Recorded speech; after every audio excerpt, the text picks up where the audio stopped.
Hello students, so welcome back.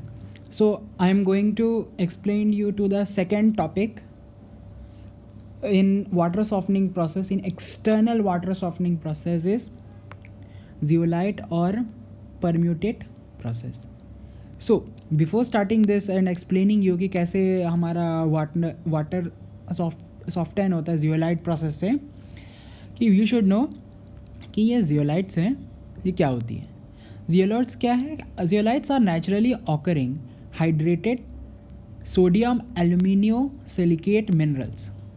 सो इसका formula कुछ इस टाइप का होता है. Sodium Na2O Al2O3 dot X Si2O2 dot YH2O. इसे हम कहते हैं sodium alumino silicate minerals. Okay, so X और वाई, एक्स 2 से 10 तक हो सकता है और वाई की 2 से 6 तक हो सकती है. तो ये जियोलाइट होता है. इस जियोलाइट्स को हम परम्यूटेट्स भी कहते हैं. ये जस्ट एक नाम है. You should not focus on these names and stuff, but you should know कि जियोलाइट का जो बेसिक फॉर्मूला यही है. ओके, तो ये जियोलाइट्स दो फॉर्म के हो सकते हैं. एक की जो एक नेचुरल जियोलाइट्स और दूसरा की हमारा सिंथेटिक. नेचुरल मतलब जो नेचुरल हमारा अर्थ पे अवेलेबल है, और सेकेंड की सिंथेटिक, जिससे कि हम केमिकल ट्रीटमेंट वगैरह करके हम इंडस्ट्रीज़ पे बनाते हैं. तो दो फॉर्म के हो सकती हैं. और ये सिंथेटिक जियोलाइट्स जो है, ये सोडियम कार्बोनेट Al2O3 और सिलिका को हीट वगैरह करके सिंथेटिक अगर हमें बनाना है तो एक अप्रोप्रिएट हीट करके हम Na2 सोडियम कार्बोनेट और Al2O3 SiO2 को हम प्रॉपर हीट वगैरह करके किसी फॉर्म का जेल बना के हम सिंथेटिक जियोलाइट्स बनाते हैं. और नेचुरल जियोलाइट्स हमारा नेचुरल अर्थ पे रीजन्स पे, सर्टेन रीजन्स पे अवेलेबल होता है.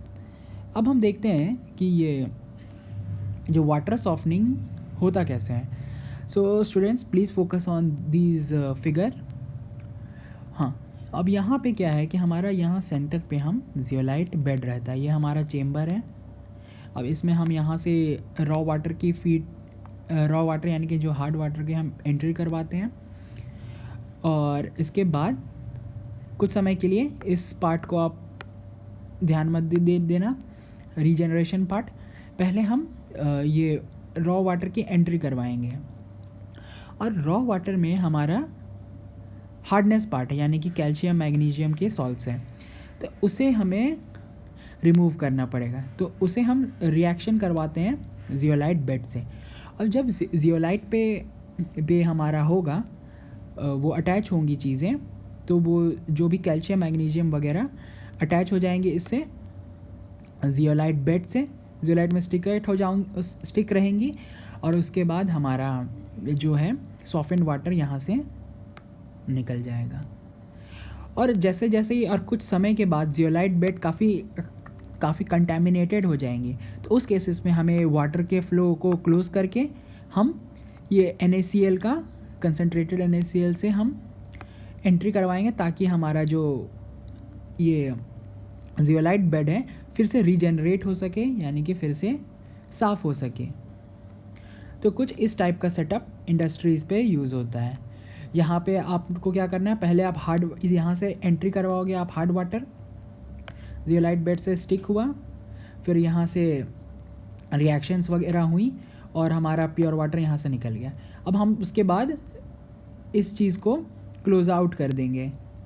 हार्ड वाटर को हम क्लोज़ कर देंगे, इस टैप को, यहाँ से इसको भी टैप कर देंगे. फिर हम इसको NaCl कंसनट्रेटेड NaCl सॉल्यूशन की एंट्री करवाएंगे ताकि रीजनरेट हो, फिर से जियोलाइट जैसे पहली थी वैसे ही हो जाए.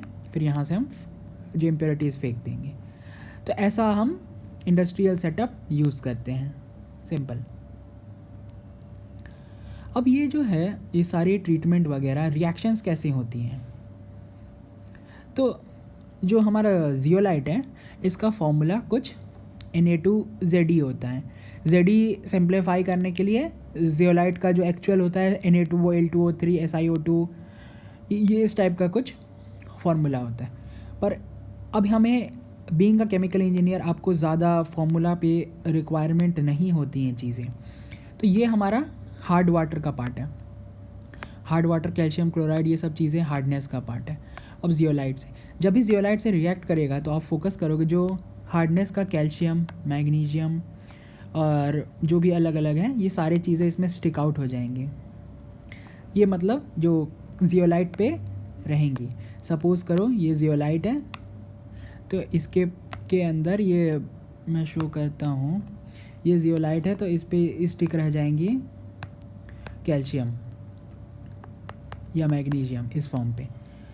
तो ऐसा होगा, तो इसके बाद जो ये स्टिक रह जाएंगे और ये नीचे से फ्लो कर जाएगा एज अ प्योर वाटर। और इसके बाद क्या होगा, जब हम जियोलाइट काफ़ी अच्छे से वाटर को सॉफ्ट नहीं कर पाएगा, हार्डनेस रिमूव नहीं कर पाएगा, तब हमें उसकी रीजनरेशन करनी पड़ती है। रीजनरेशन हम कैसे करेंगे, सिंपली हम NaCl को इन करवा देंगे हमारा चेम्बर से। NaCl की हम एंट्री करवाएं तो आप देखोगे ये जियोलाइट जैसे पहले था वैसे ही रीजनरेट हो चुका है, regenerated. So basically our zeolite is again regenerated. So this is the process of zeolite. I hope you have understood about the zeolite process, and in next video I am going to explain you the third and the last, the ion exchange process. Thank you.